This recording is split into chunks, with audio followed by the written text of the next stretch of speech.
Good morning, friends. Welcome to my channel EduTech Law. Please subscribe to the channel. आज हम कुछ tips देखेंगे individuals के लिए जो उनके टैक्स प्लानिंग में उनके सहायक होंगे फाइनेंशियल ईयर 2022 और 23 के लिए, जिससे वो लास्ट मोमेंट पे हेवी टैक्स और इंटरेस्ट पेमेंट अवॉइड कर सकते हैं। फर्स्ट है, अगर आप सैलरीड एम्प्लॉई हैं और आप HRA क्लेम कर रहे हैं। HRA is house rent allowance. अगर आप रेंट पे कर रहे हैं और आप HRA क्लेम कर रहे हैं तो बेटर आप रेंट अग्रीमेंट अपना बना लें, अगर आपने अभी तक रेंट अग्रीमेंट बनाया नहीं है तो, क्योंकि HRA का बेनिफिट आपको रेंट अग्रीमेंट बनाने पर ही मिलेगा। आप रेंट किसी को भी पे कर सकते हैं, अपने पेरेंट्स को, स्पाउस को, रिलेटिव्स को, बट रेंटल अग्रीमेंट बनाना बहुत ज़रूरी है। नेक्स्ट है NPS में investment. NPS national pension scheme government का स्कीम है नया, जिसमें एक्स्ट्रा बेनिफिट हमें मिला है डिडक्शंस में अपने ग्रॉस टोटल इनकम से। अगर हम NPS में इन्वेस्ट करते हैं 50,000 तक की, हमें छूट मिलती है एक्स्ट्रा 1.5 लाख का जो डिडक्शन है, उसके अलावा और 50,000 का हम डिडक्शन क्लेम कर सकते हैं। तो बेटर है आप NPS में इन्वेस्टमेंट अगर अभी तक नहीं किए हैं तो आप इन्वेस्ट कर लें, और NPS में आपका बेस अमाउंट भी सेफ रहेगा और इस पर 12 से 15% तक एश्योर्ड आपको रिटर्न्स भी मिलेगा। अगर आपके पेरेंट्स सीनियर सिटीजन्स हैं तो बेटर आप उनका मेडिकल इंश्योरेंस ले लें।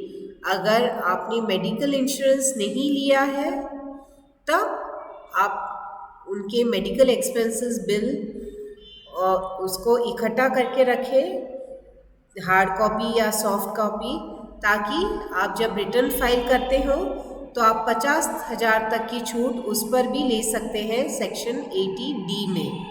बेटर है आप मेडिकल इंश्योरेंस करवा लें, क्योंकि इमरजेंसी के टाइम पे बेटर रहता है अगर इंश्योरेंस रहने पर हम अच्छी तरह से उनका इलाज कर सकते हैं और बर्डन भी हमारा कम होता है।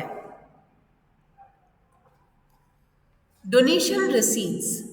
डोनेशन अगर हम कहीं पर भी देते हैं तो अगर और हमें उसका डिडक्शन क्लेम करना है तो यह ज़रूरी है कि हम उसके रिसीट्स इकट्ठा करके रखें।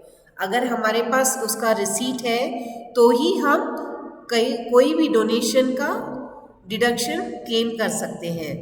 अगर हम कहीं पर भी डोनेशन देते हैं तो बेटर रहे कि हम उसका रिसीट इकट्ठा करके रखें।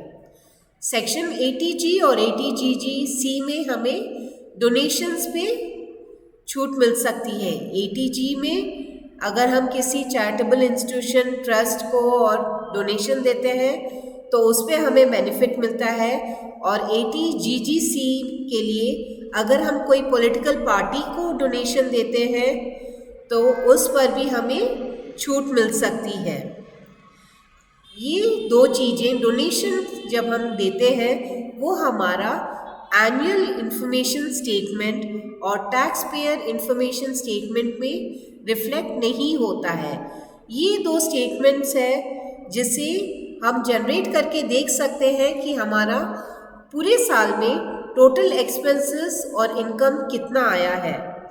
बेटर हम अगर कभी भी ITR फाइल करें तो AIS और TIS से मैच करके ही फाइल करें। अगर हमारे ITR में AIS और TIS में रिफ्लेक्टेड इनकम से कम बताते हैं तो चांसेस है कि हमें नोटिस भी आ सकता है। तो इसलिए ये ज़रूरी है कि हम हमारा इनकम AIS और TIS से अनुसार ही इनकम बताए ITR में। और अगर हम डिडक्शंस क्लेम करना चाहते हैं डोनेशंस के लिए सेक्शन 80G और 80GGC में, तो यह ज़रूरी है कि हमारे पास डोनेशन रिसीट रहे, क्योंकि इसका डिटेल्स हम AIS और TIS में नहीं देख सकते हैं, उसका डिटेल्स AIS और TIS में नहीं मिलता है। नेक्स्ट है इन्वेस्टमेंट इन म्यूचुअल फंड और PPF। अगर हमें कोई भी हमारे पास ATC में काफ़ी कुछ डिटेल्स है इन्वेस्टमेंट करने के लिए जिस पे हम डिडक्शन क्लेम कर सकते हैं, अगर हमने वह कोई भी इन्वेस्टमेंट शुरू नहीं किया है तो बेटर PPF में या SIP equity tax saver mutual fund में हम स्टार्ट कर सकते हैं। ये हम अपनी एज और अपना इनकम देखकर इसमें इन्वेस्ट कर सकते हैं। हमारा डिडक्शन बेसिस ये प्लानिंग हम अपनी इनकम के अनुसार करें तो बेहतर रहेगा। अगर हमारी इनकम बेसिक लिमिट से ज़्यादा है और उस पर टैक्स काफ़ी आ रहा है तो बेटर अभी हमारे पास समय है कि हम हमारा टैक्स प्लानिंग करें, क्योंकि 2022 और 23 को ख़त्म होने में सिर्फ 4 महीने बाकी है। तो बेटर अगर हमने कोई प्लानिंग नहीं की है टैक्स की तो अभी से हम प्लानिंग स्टार्ट करें और अपना टैक्स बर्डन कम करें। सेक्शन 80C में हमें 1.5 लाख तक का छूट मिलती है, तो इसमें अगर आपने कोई भी इन्वेस्टमेंट नहीं किया है तो आप PPF में या म्यूचुअल फंड टैक्स सेवर में कर सकते हैं, जो कि सिक्योर्ड है बहुत और इंटरेस्ट भी उस पर सर्टेन है। और अगर आपने कोई इंश्योरेंस नहीं लिया है तो आप टर्म प्लान का इंश्योरेंस प्लान कर सकते हैं, जिसका कवरेज ज़्यादा होता है बट प्रीमियम एज के हिसाब से रहता है, और कम एज में आप स्टार्ट करेंगे तो प्रीमियम आपका कम होगा, जिससे आपके फैमिली के लिए इंक्रीज कवर मिल सकता है कम प्रीमियम पे। एंड इंश्योरेंस आप जो पे करते हैं उसका भी बेनिफिट आपको ATC में आप ले सकते हैं।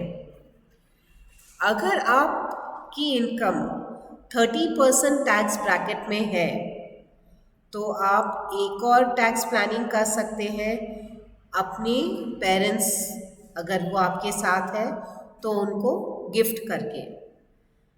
क्लबिंग प्रोविज़न पेरेंट्स को अगर हम गिफ्ट करते हैं तो उस पर नहीं आती है। अगर आप अपने वाइफ या हस्बैंड को गिफ्ट करते हैं या अपने बच्चों को गिफ्ट करते हैं तो उस पे जो इंटरेस्ट या उस पे जो इनकम जनरेट होता है वो इनकम आपके इनकम में क्लब हो जाता है। अगर आप अपने पेरेंट्स को गिफ्ट करते हैं तो वो आपके इनकम में क्लब नहीं होता है। तो इस तरह से आप अवॉइड कर सकते हैं अपना आगे का टैक्स पेमेंट। और 30% टैक्स पे अगर ये इनकम पे आपकी कोई भी इनकम जनरेट होगी उस पे आपको 30% टैक्स पे करना पड़ेगा। अगर वही आप अपने पेरेंट्स को, अगर वो आपके साथ रहते हैं, उनको गिफ्ट करते हैं तो आपको उस पर कोई इनकम टैक्स नहीं लगेगा, क्योंकि उनकी इनकम आपकी इनकम में क्लब नहीं होती है। तो ये प्लानिंग आप कर सकते हैं। अगर आपकी फैमिली है, आप मैरिड है, आपके ऑफस्प्रिंग्स है, तो आप एक और टैक्स प्लानिंग कर सकते हैं HUF अकाउंट ओपन करके। HUF अकाउंट ओपन करके एंड उसमें इन्वेस्टमेंट करके भी आप अपना टैक्स बर्डन आगे का कम कर सकते हैं और एक नया अकाउंट में न्यू इनकम जनरेशन आप कर सकते हैं। अगर आप बिजनेस करते हैं या प्रोफेशन करते हैं तो ये भी आपको चेक करते रहना चाहिए कि उस पर GST अप्लीकेबल हो रहा है या नहीं। GST अप्लीकेबिलिटी की लिमिट्स है। अगर आप की लिमिट क्रॉस हो जाती है ईयर में, तो बेटर आप टाइमली रजिस्ट्रेशन ले लें और टैक्स पे करें, जिससे आप पेनाल्टी अवॉइड कर सकते हैं। तो जीएसटी का रजिस्ट्रेशन लेकर आप जीएसटी टैक्स पे करें, जिससे आपकी इंटरेस्ट और पेनाल्टी आप अवॉइड कर सकते हैं। और अपने टर्नओवर, बिजनेस टर्नओवर और प्रोफेशन टर्नओवर पे भी आप चेक रख सकते हैं। एंड नेक्स्ट, अगर आप जॉब स्विच करते हैं, आप सैलरीड एम्प्लॉय है, आप एम्प्लॉयमेंट में हो और आप जॉब स्विच करते हैं, एक जॉब से दूसरा जॉब आप स्टार्ट करते हैं, आप 2 जॉब करते हैं एक ईयर में, तो बेटर है कि आपका जो नया एम्प्लॉयर है उसे आप अपने प्रीवियस जॉब और प्रीवियस अर्निंग के बारे में याद करा दें, ताकि वो आपका टीडीएस डिडक्ट कर सके। या फिर अगर उसे सेकंड एम्प्लॉयर को आपकी प्रीवियस अर्निंग्स का नहीं है पता, तो ये आपकी जिम्मेदारी होती है कि आप अपना एडवांस टैक्स पे कर लें। आप अपने से अपना इनकम कैलकुलेट करें और उस पर एडवांस टैक्स पहले ही पे करें अगर वो एडवांस टैक्स की लिमिट में आता है। और अगर आपके पास कोई दूसरी इनकम भी है अपनी सैलरी इनकम के अलावा, तो बेटर है आप एडवांस टैक्स पे करें, जिससे आप अपना इंटरेस्ट पेमेंट कम कर सकें। अगर आप एडवांस टैक्स नहीं पे करेंगे तो जाहिर है कि जब आप रिटर्न फाइल करेंगे तो इंटरेस्ट पेमेंट कैलकुलेट और हो जाएगा एडवांस टैक्स ना पे करने से, जो कि एक्स्ट्रा टैक्स बर्डन रहेगा आप पे। तो बेटर आप अपना एडवांस टैक्स भी चेक करें। अगर आपकी इनकम एडवांस टैक्स की लिमिट में आ रही है, जो लिमिट जिसके ऊपर आपको एडवांस टैक्स पे करना है, तो बेटर आप वो चेक करें, ताकि आप अपना एडवांस टैक्स टाइम पे भी पे कर सकें और अपना इंटरेस्ट और पेनाल्टी रिड्यूस कर सकें। अगर आप कैपिटल गेन्स है, अगर आप स्टॉक में इन्वेस्ट करते हैं, तो अपना स्टॉक पोर्टफोलियो भी रिव्यू करते रहे। अगर आपके पास कैपिटल गेन है 1 लाख के ऊपर और लॉन्ग टर्म लॉसेस है, तो बेटर आप उसको 31 मार्च के पहले ही बुक कर लें, ताकि आप सेट ऑफ लॉसेस का सेट ऑफ बेनिफिट ले सकें। अगर आपके पास 1 लाख के ऊपर की कैपिटल गेन इनकम है और आपके पास कुछ स्टॉक्स में आप लॉस अगर हो रहा है, तो बेटर लॉस बुक कर ले, जिससे आपका कैपिटल गेन टैक्स कम हो जाए। 1 लाख के ऊपर ही अगर शेयर्स पे कैपिटल गेन होता है, लॉन्ग टर्म कैपिटल गेन होता है, तो उस पर कोई टैक्स नहीं होता है। अगर आप 1 लाख के अंदर अगर आपका लॉन्ग टर्म कैपिटल गेन है स्टॉक्स पे, तो उस पर टैक्स नहीं रहेगा। अगर आपका कैपिटल गेन बढ़ रहा है 1 लाख के ऊपर, तो उस पर भी आप चेक कर लें कि अगर कोई लॉसेस है, तो बेटर आप 31 मार्च के पहले उससे बुक कर लें, ताकि आपका कैपिटल गेन 1 लाख के अंदर हो जाए और आप कैपिटल गेन टैक्स से आप बच सकते हैं। एक चीज़ ध्यान रखना चाहिए कि notional losses do not qualify for set of against actual gains. अगर आप सिर्फ खाली आपके पोर्टफोलियो में दिख रहा है लॉस, तो आप उसको सेट ऑफ नहीं कर सकते, आपको लॉस बुक करना पड़ेगा। इसका मतलब है आपको वो स्क्रिप्ट सेल करना होगा, जिससे आप लॉस बुक कर सके, तो ही वो लॉस आपके कैपिटल गेन प्रॉफिट से रिड्यूस हो सकता है, सेट ऑफ हो सकता है। ये कुछ चीज़ें टिप्स हैं जिससे हम अपना टैक्स प्लानिंग कर सकते हैं करंट ईयर 2022-23 के लिए। अगर आपने अभी तक नहीं किया है कुछ भी प्लानिंग, तो अभी आप कर सकते हैं, जिससे आप अपना बेनिफिट भी कर सकते हैं और टैक्स भी कम कर सकते हैं और इंटरेस्ट पेनाल्टी से भी बच सकते हैं। Thank you.